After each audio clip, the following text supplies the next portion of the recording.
My grandson sold my late husband's precious watch to take his wife to Rome. The dealership owner called me. I opened the drawer like I always did this time of year quietly, without turning on the light. My fingers knew the path. Left side of the bed, second drawer. Under the folded quilt George brought home from Okinawa in '72. There was never a need to look. For 46 years, that drawer had held one thing, and one thing only: his watch. But this time, my hand met emptiness. The quilt was there.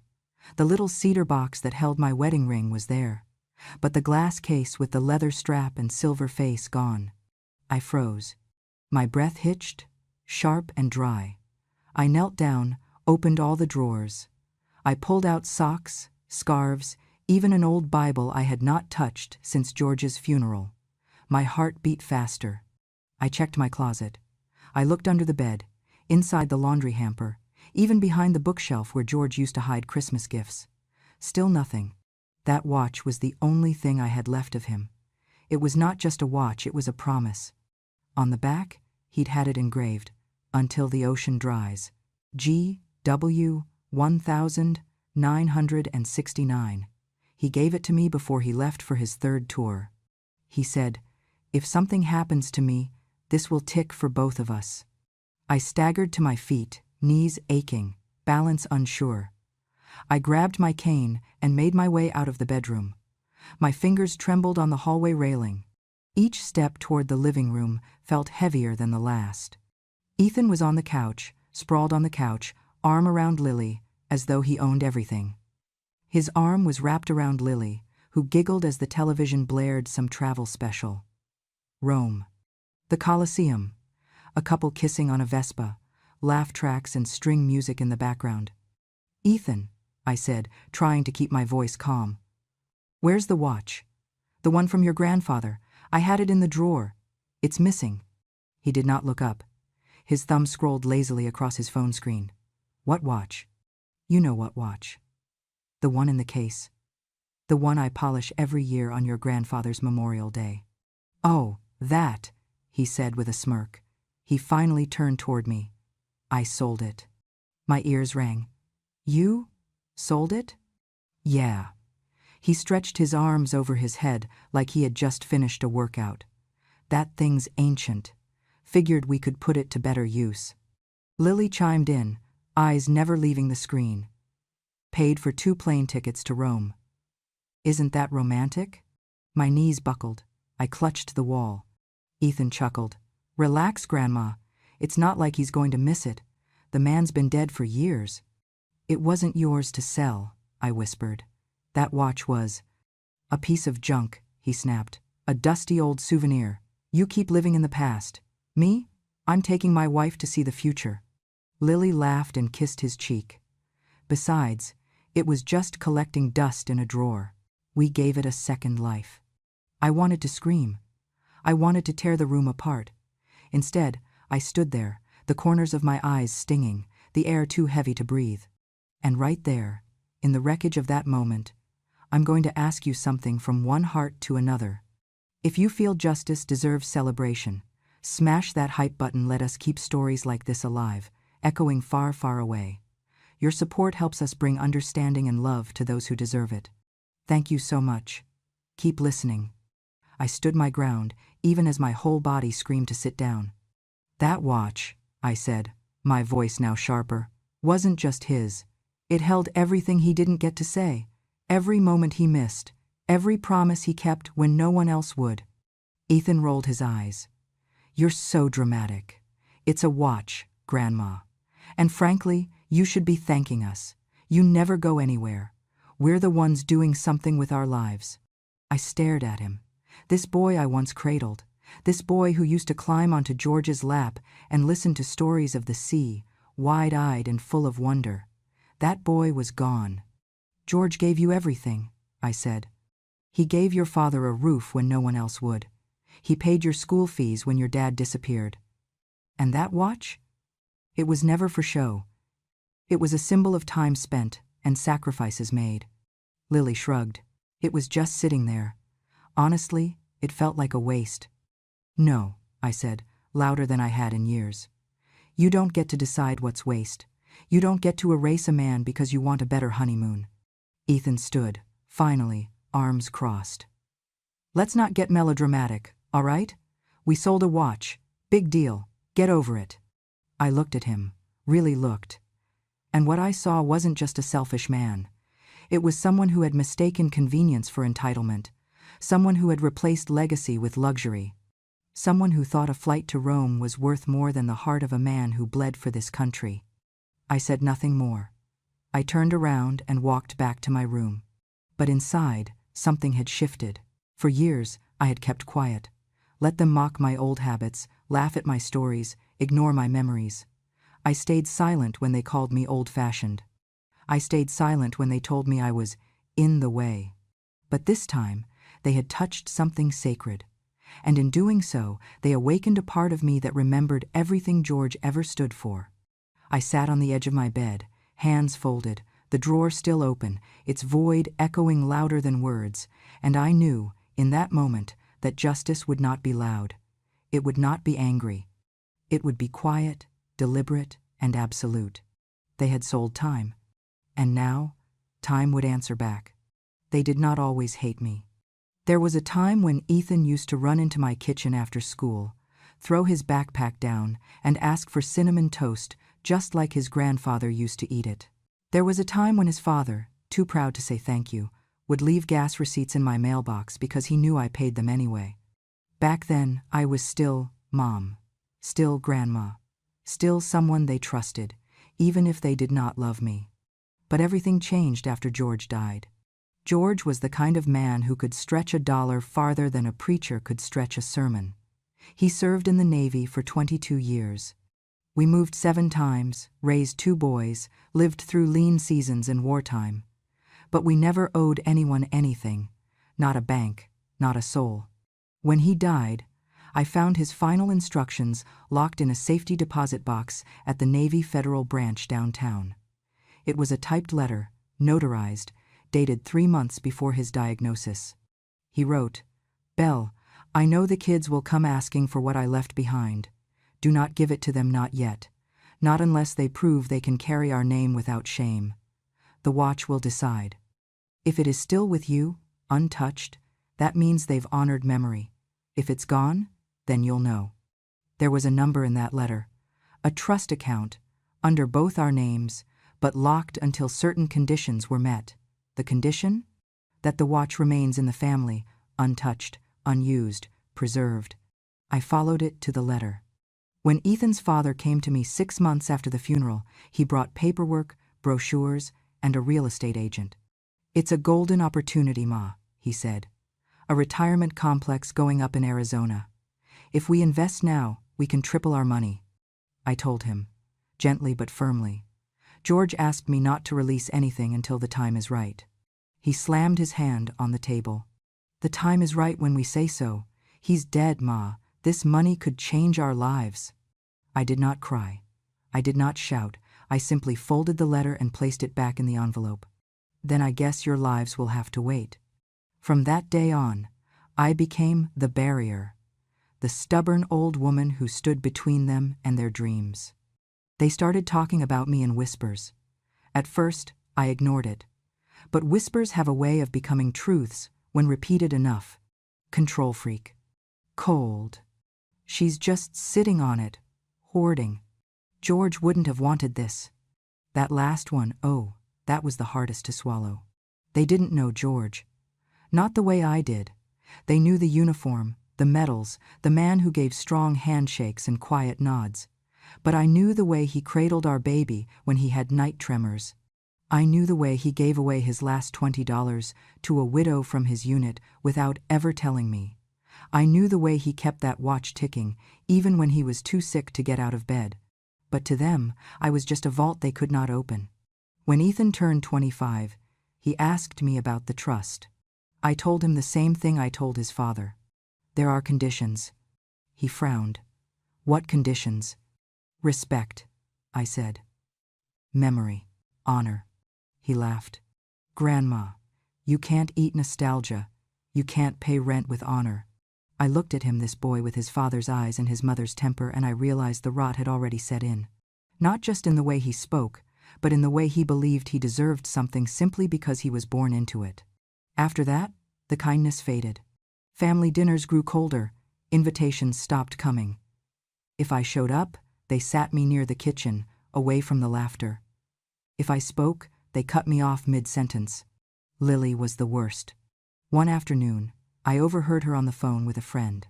She still wears his navy jacket like she's some war widow heroine. Can you believe it? The woman hasn't worked a day in her life, outside of frying eggs. All she's done is live off George's shadow, and now she thinks she gets to keep everything like she earned it. She laughed. She's lucky we even let her stay in the guest room. I stood in the hallway, just outside the doorway. I didn't move. I didn't cry. I just listened. Because sometimes, silence tells you more about a person than their words ever will. And so, I stayed quiet. I paid my own bills. I cleaned up after myself. I stayed out of their way. I watched my memories gather dust, watched George's photo frame yellow in the sun, watched my legacy become an obstacle in their path. They started calling it our money.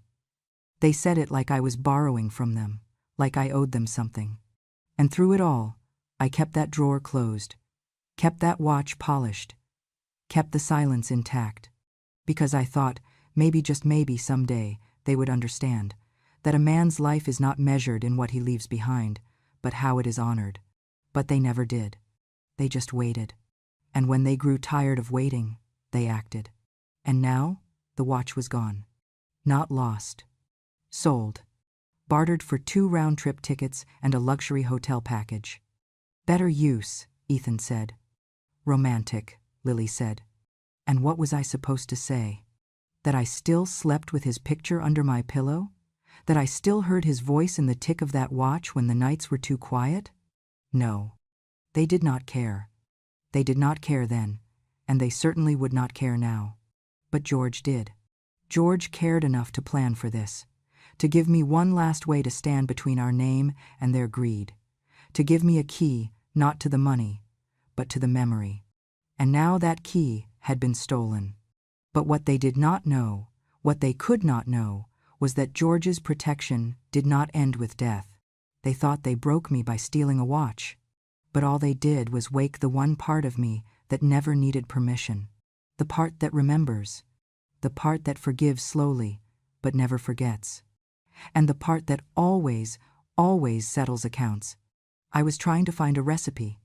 The chicken had been thawed since morning, and I thought I would make something simple, maybe stew, like George liked it, with carrots and potatoes that softened on the stove the way my hands softened with age.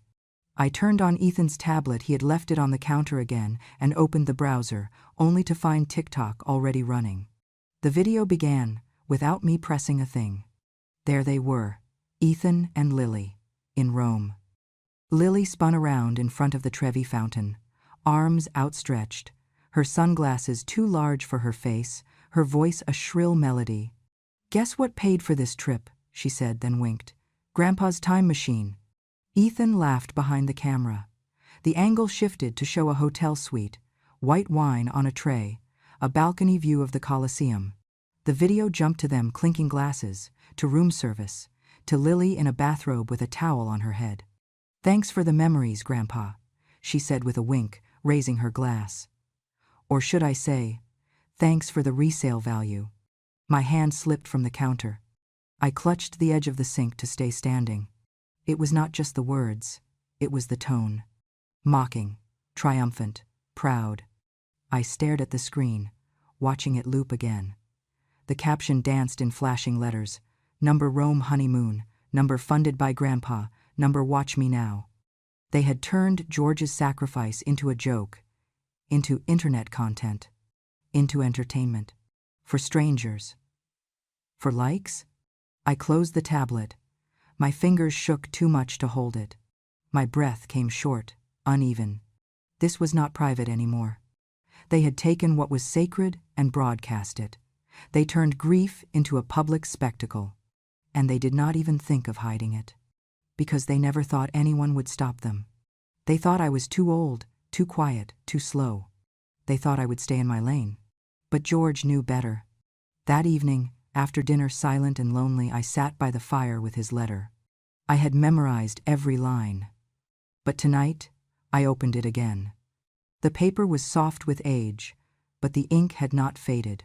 There it was, the number, the clause. If the watch is ever sold, transferred, or modified without consent, the estate shall be frozen pending review.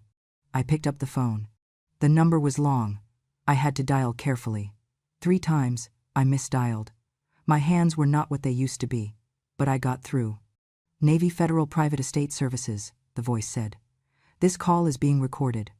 My name is Belle Walker, I said. I need to check the status of a conditional trust set up by my late husband, George Walker. Navy ID ending in 427. There was a pause. Thank you, ma'am. Please hold. A second voice came on the line a moment later, lower, slower, more careful. Mrs. Walker, we've been waiting to hear from you. My heart skipped. We recently received a security trigger from a partnered antique dealer in Virginia, the voice continued.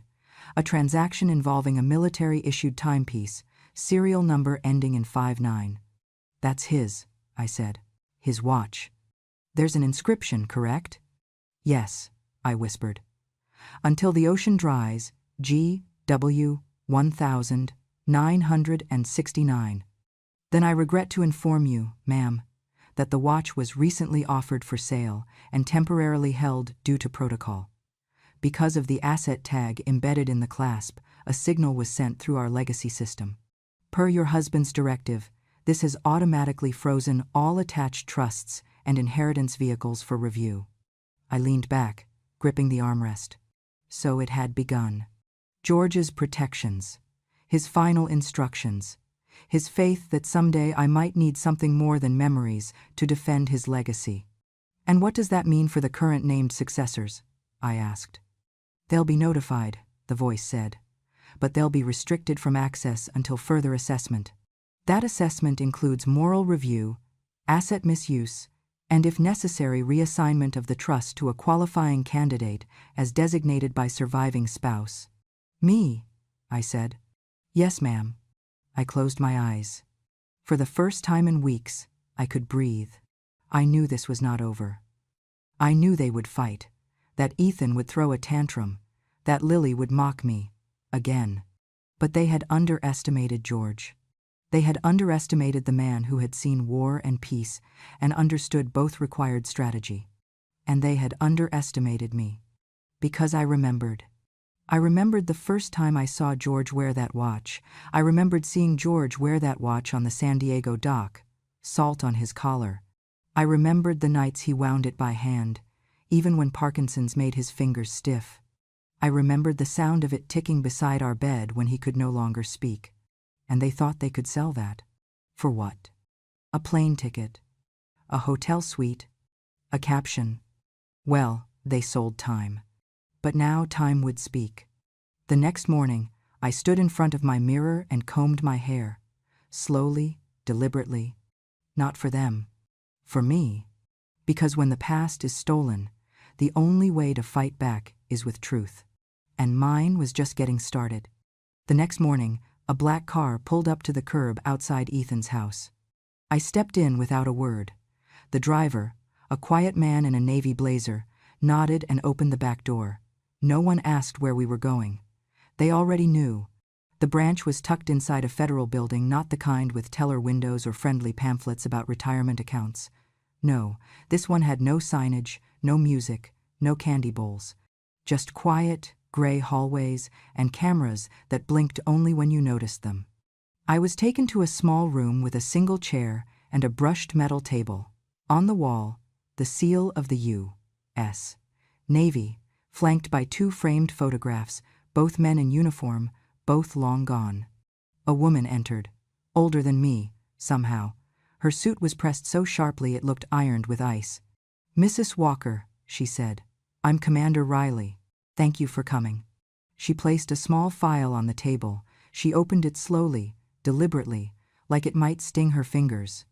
As you were informed, she began, the item in question, your late husband's issued timepiece, was flagged during a private resale attempt 2 weeks ago. A Virginia-based dealer scanned it during standard intake, which triggered a military-encoded distress signal. She looked up at me. I said nothing.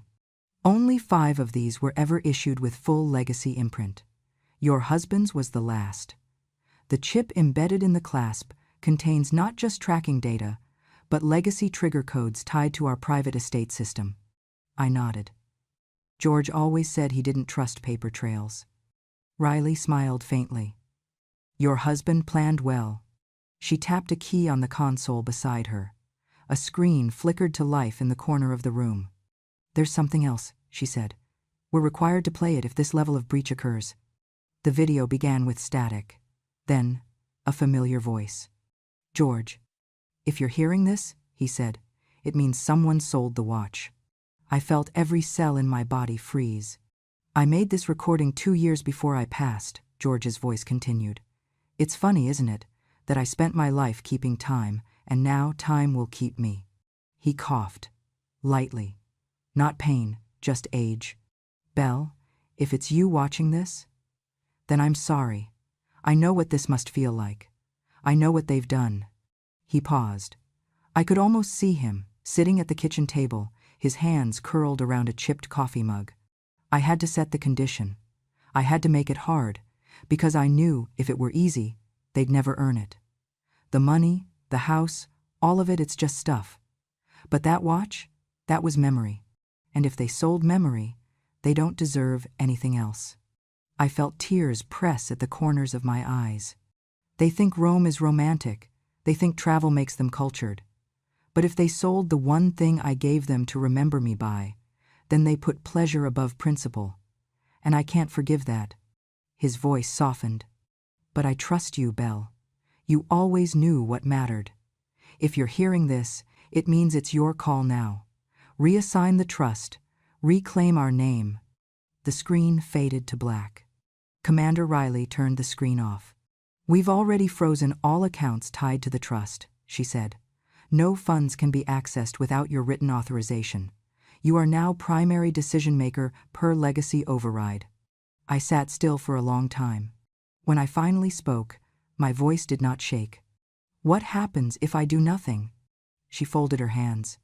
Then the assets remain locked indefinitely. The family receives nothing. The watch is retained by military records for historical preservation. I looked out the window.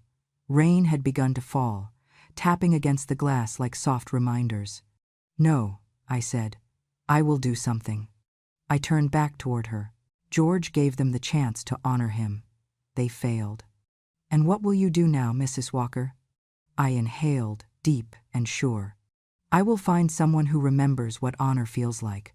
Someone who would never trade time for a plane ticket. Commander Riley stood. Then we're at your service. I nodded once. Thank you, I said. Then, more quietly, tell the system. Belle Walker remembers. And she's done being silent. Her name was Rachel. I remembered that much because when I had fallen outside the pharmacy last winter, she was the only one who stopped. Everyone else walked past me like I was part of the sidewalk. But she ran. No camera, no audience, no performance, just a pair of steady hands, a warm scarf, and the words, "You're not alone. I've got you." She stayed with me for an hour, waiting until the paramedics arrived. She gave them her number. She even called the next day to check in. She did not ask me for anything. Now, I was the one calling her. Mrs. Walker? Her voice on the phone was unsure, but gentle. Of course I remember you. Are you all right? I'm better now, I said, but I would like to see you. We met outside her campus dormitory. It was small, old, and smelled of rain-soaked brick. She wore scrubs under her coat, blue and frayed at the seams. I'm studying to be a nurse, she explained, brushing hair from her eyes. Geriatrics, I hope. One day. I thought you might, I said. She looked confused. I didn't blame her. I took her to a nearby diner. She ordered tea and a grilled cheese. I ordered nothing. I only watched her. How is school? I asked. Tough, she said, without complaint. Tuition's a lot, so I work nights at the rehab center, mostly sponge baths and paperwork. But the patients, they make it worth it. I nodded. Then I asked her, plain and direct, "Do you think caring for the elderly is a burden or a privilege?" She blinked. No one had asked her that before. "It's both," she said. "But mostly, I think it's an honor. To hold someone's hand when they feel forgotten, that's not a burden, that's a blessing." I felt something move in my chest, something warm, something I had not felt in years. Gratitude. Hope. "Rachel," I said, folding my hands, "would you come with me to see my attorney?" She looked at me, startled. "Did I do something wrong?" "No," I said. "You did something right." Later that week, we sat together in Mr. Harlan's office. He was George's old friend, retired JAG officer turned estate lawyer. He raised an eyebrow when I entered with a stranger, but said nothing. I placed the envelope in front of him. "Draw up a new beneficiary," I said. "Effective immediately. Mrs. Walker." "I am of sound mind," I interrupted. "And George left me discretion, I am using it." I turned to Rachel. "This is Rachel Mendez. She is 24 years old. She works nights, studies days, and she once saved me when I had nothing to offer in return." Rachel opened her mouth, but no words came out. "Effective this day," I continued. "All assets from the George Walker Legacy Trust are to be transferred to her, under condition." "What condition?" Harlan asked, pen in hand. "That she establish a fund," I said. "A real one, in George's name, the Watchwoman Fund." I turned to Rachel. "You will use it to help students like you. People who want to care for the forgotten. People who still know what it means to keep watch, even when no one is looking." Rachel's hands were trembling. I don't know what to say," she whispered. "Say yes," I said, "and mean it." She nodded, tears forming in the corners of her eyes. "I will." Harlan looked at me, then at her. Then he smiled. "You always knew how to pick the right soldier," he said. I did not answer. I just looked out the window, where the sun was rising over the courthouse. George had once said, "Legacy isn't money, Belle. It's the memory people fight to keep alive." Rachel would fight for it. I had no doubt. They returned from Rome, suntanned and smug. 3 days later, Ethan tried to withdraw money for a new car. His card was declined. The next morning, Lily tried to access their joint account. Locked. Then the letter arrived, certified mail, bearing the seal of the George Walker Trust. The header read, "Notification of Inheritance Review and Interim Restriction." I was in the garden when the screaming started. Through the window, I heard Ethan's voice explode in disbelief. "She froze it? That old witch froze everything?" Lily followed shortly after. "She cannot do that. We need to fix this. Now." They thought they still had options. What they did not expect was that the house, the one they let me stay in like a stray pet, was no longer theirs to inherit.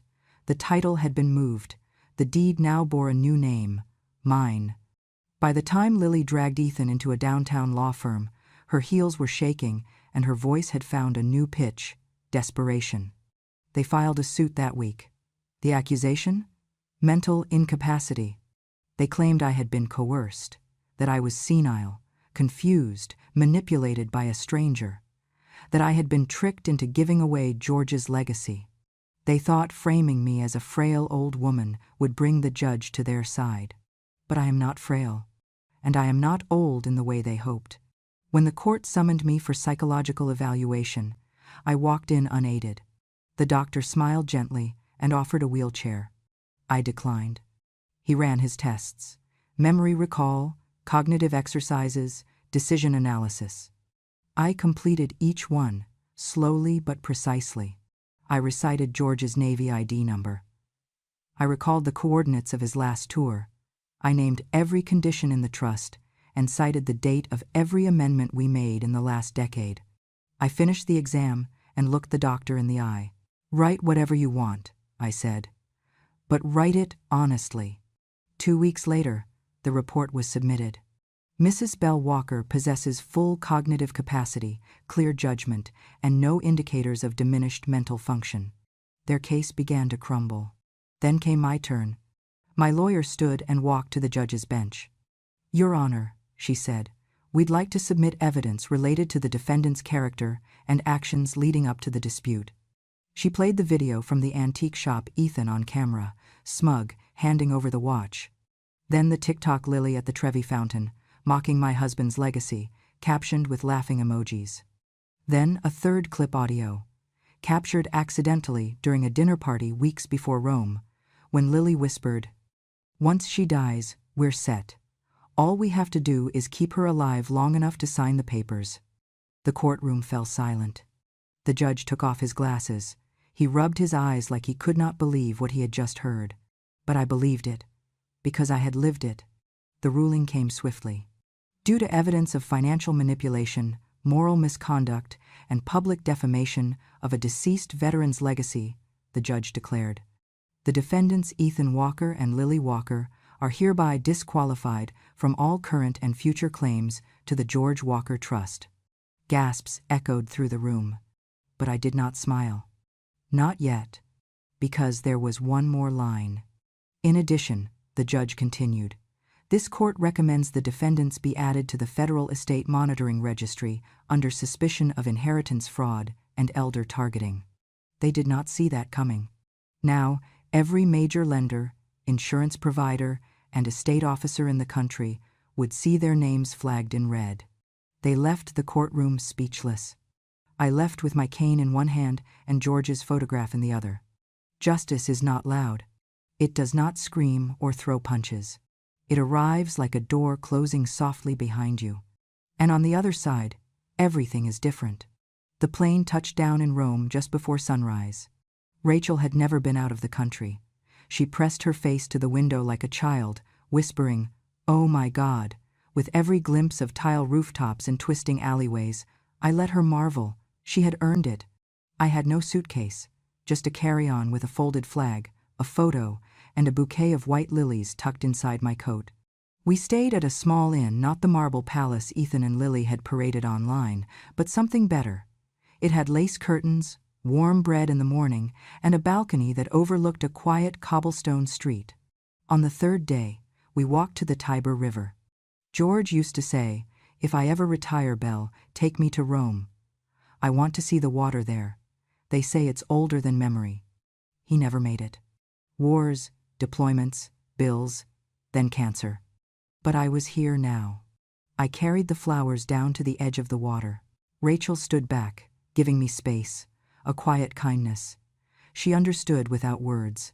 The river was slow that day, golden in the light, timeless. I knelt carefully and laid the bouquet against the stone.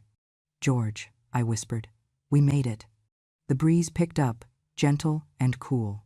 "We're not here to sightsee," I said, "not to escape or pretend. We're here to finish what you started, to honor what you guarded, to pass it on the right way." I reached into my coat and took out his photograph. The one of him in uniform, eyes squinting, smile crooked. "I told you I would wait until they earned it," I said. "They didn't, but someone else did." Behind me, I heard Rachel's soft voice. "Thank you, Mr. Walker," she said. Later that week, the story broke. Widow of Navy veteran donates $2.7 million to caregivers in training. The article ran on every major network. Photos showed Rachel beside me, holding the plaque for the new fund, the Watchwoman Foundation, in honor of George Walker. One quote was repeated more than any other, because George used to say, "Love is care, not demand." I did not return home with souvenirs. I did not take a single selfie, but I did leave something behind, something better than a watch, a legacy. And this time, it was in the right hands. They say memory fades with time, but in Ethan and Lily's case, time remembered them too well. The Rome scandal followed them everywhere. News outlets had a field day with the phrase, "Sold Grandpa's watch for a honeymoon." Their faces were plastered across think pieces, radio debates, even satirical cartoons. The internet never forgets, and this time, neither did the people. Ethan lost his job within a week. Clients stopped returning calls. Former friends ghosted them one by one. Lily tried launching a blog to rebrand. Travel is healing, she called it. No one clicked. They moved out of the house they once dreamed of inheriting. The trust was gone, the accounts frozen, and no bank would touch them, not with the fraud alerts shadowing every application. Their new place was small, noisy, and smelled of mildew. The heater clicked in the winter, and the walls were thin enough to hear the neighbors argue at 2 a.m. That's when the package arrived. No return address, just a name stamped neatly in the corner. Bell Walker, Roma. Inside was a single photo, black and white, printed on fine paper. It showed me, seated on a bench along the Tiber River, smiling with George's framed portrait in my lap. Beside me, a young woman held my hand, Rachel. We were not laughing. We were not posing. We were remembering. Beneath the photo, a folded card. On it, in my handwriting, "Time remembers, even if you don't." They never spoke of it publicly, but a neighbor said she saw Lily crying on the stairs that night, clutching the envelope like it might disappear if she held it tight enough. Meanwhile, I stayed in Rome. I did not need the big house. The foundation covered my care. I moved into a quiet nursing villa run by the same school Rachel attended. They gave me a room with a garden view and a chair that did not creak when I rocked. Every morning, students passed by my door. "Good morning, Grandma Bell," they'd say. I taught one how to knit, another how to listen, not medically, emotionally. In the afternoons, I would sit near the window, working soft wool between my fingers. The world outside moved fast, but here, inside, time slowed down enough to feel. And in that stillness, I found peace. Not revenge, not triumph, just peace. Because people often mistake silence for surrender. But sometimes, silence is just memory sharpening its blade. I never needed to scream. I only needed to remind them. What is cheap to you may be sacred to someone else. And when you sell what time held dear, time will sell you back. So no, I did not get even. I got something better. I remembered. And I made sure the world would, too. Some mornings, I forget how old I am. The pain in my hips reminds me eventually, but just for a moment, before the light through the curtains shifts, and I hear laughter in the hallway. Not mocking laughter, not Lily's sharp, cruel kind. This is different, gentle, earnest, the kind of laughter that comes from healing. Rachel visits every Thursday. She brings pastries if she can afford them, or stories if she cannot. Either way, she always brings time. Not hurried minutes, not multitasked seconds, no. Real time. The kind George used to give. I teach the students how to fold hospital corners, how to make a bed so neat you could bounce a coin off it. I tell them about the old days not because I miss them, but because the past has so much to teach if someone's willing to listen. And they listen. One girl told me last week, "You make me want to call my grandma." I smiled and said, "Call her today. We don't always get next week." They call me Grandma Bell now, not out of pity, but out of love. I've become their resident compass, the quiet voice reminding them why they chose this path. Not for money, not for pride, but because somewhere, someone once needed them to care. Sometimes, at sunset, I sit by the olive trees in the courtyard. I carry George's photo in a small locket now, worn on a ribbon around my neck. I don't look at it every day. I don't need to. Because he's not just in the locket. He's in the way I still make tea black, 2 sugars, 1 stir. He's in the way I check the time by instinct, as though his watch is still ticking just beside me. He's in the way I say grace, even when the food is bland and the day has been long. Love doesn't vanish. It transforms. Into habit, into legacy, into the faces of people who finally understand what it means to hold another life gently. Rachel once asked me, "Do you miss them, Ethan and Lily?" I answered honestly, "No. I miss the boy Ethan used to be. I miss the child who believed in stories and saltwater dreams. But the man he became? The man who sold memory for a honeymoon? No, I do not miss that. But I do forgive him. Not for his sake, for mine. Forgiveness is not permission, it is freedom, and I earned mine. This place, this little villa in Rome, it's not where I thought I'd end my days, But maybe ending is the wrong word, because here, life hasn't ended, it's been reborn. One thread at a time, one story at a time. One watch ticked into forever. And when my time finally comes, I won't leave silence behind. I'll leave echoes. The kind that remind people, love isn't loud, but it lasts. And it leaves light in its place. Thank you for listening, my dear. If this story stayed with you, if it made you remember someone who gave more than they ever got, then don't let it fade. Subscribe to Grandma True Stories for more memories that refuse to stay buried. Stories of quiet strength, silent revenge, and the truths only time can tell. Because wisdom doesn't shout, it remembers. And here, we make sure it's never forgotten. Thank you for being here. I'll see you on the next story.